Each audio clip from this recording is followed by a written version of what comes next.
अस्सलाम वालेकुम। अॼु आहे थर्सडे, ख़मीस जो ॾींहुं ऐं 11 मार्च आहे। प्लैनिंग जे हिसाब सां त हिन महिल मूंखे जेको बस में हुजिणो हुयो। टाइम थियो आहे 3, मंझंदि जा 3 थिया आहिनि ऐं मूं पंहिंजी टिकट बि बुक कराई हुई बस जी। पर थियो इहो जो कल्ह शाम जो अचानक फैमिली में हिकिड़ी डेथ थी वई त मूंखे पंहिंजी टिकट कैंसिल कराइणी पई। ज़ाहिरी ॻाल्हि आहे, हेसि ताईं अची करे न वञणु बिल्कुलु बि मुनासिबु न हो। इन लाइ मां अञा ताईं लाड़काणे में आहियां ऐं अम्मा जी तबियत काफ़ी बहितर आहे हाणे, ऐं मां पाण बि कुझु न कुझु ठीकु आहियां अल्हम्दुलिल्लाह।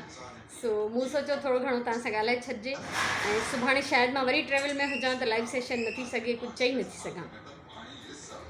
ऐं घर में ज़ाहिरा घिमा घिमी आहे, रौनक आहे, मौज मस्ती आहे। वरी साइड में मुंहिंजी भेण जे सावरनि में डेथ थी वई, उते उहो अफ़सोसनाक ॻाल्हि बि उते ॾिसूं पिया त दुनिया तां दिलि खॼी पई वञे। पर ज़िंदगी आहे, रहणो आहे, हलणो आहे त असां हलंदा रहंदासीं। इहो दुनिया जो दस्तूर आहे। सो इन करे अञा ताईं मां लाड़काणे में आहियां। सुभाणे जी पक न आहे त मां ट्रेवल में हूंदमि या न। बहरहाल सुभाणे लाइव सेशन न थींदो ऐं मां सोचां थी त अगरि फ्राइडे लाइव सेशन न थी सघियो यानी सुभाणे 12 तारीख़, त पोइ इन खे कंटिन्यू कयूं असां सैटरडे ते। छा ख़्यालु आहे? तव्हांखां ई मां मशवरो थी वठां। सो ख़ुशि हुजो, आबाद हुजो। इहो नंढिड़ो अहवालु मूं चयो तव्हांखे ॾेई छॾियां। तव्हां मां इलाही सारा माण्हू इंतज़ारु कनि था। तव्हांजी महिरबानी आहे, तव्हांजा कुर्ब आहिनि मूंसां जो तव्हां एतिरो इन्वॉल्व आहियो, एतिरो यादि कयो था, एतिरियूं दुआऊं। अम्मा बि ॾाढो तव्हां सभिनी जी थैंकफुल आहे, ॾाढी शुक्रगुज़ार आहे। ऐं कोशिशि कंदमि त मां अम्मा जो बि वीडियो या ऑडियो कुझु रिकॉर्ड करे वठां।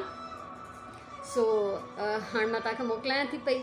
ख़ुशि हुजो, अलाह साईं तव्हांखे पंहिंजी हिफ़ाज़त में रखे। ऐं इंशाअल्लाह जीअं ई मां पंहिंजे घर कराची वापसि वेंदमि तीअं व्लॉग्स जो सिलसिलो वरी शुरू थी वेंदो।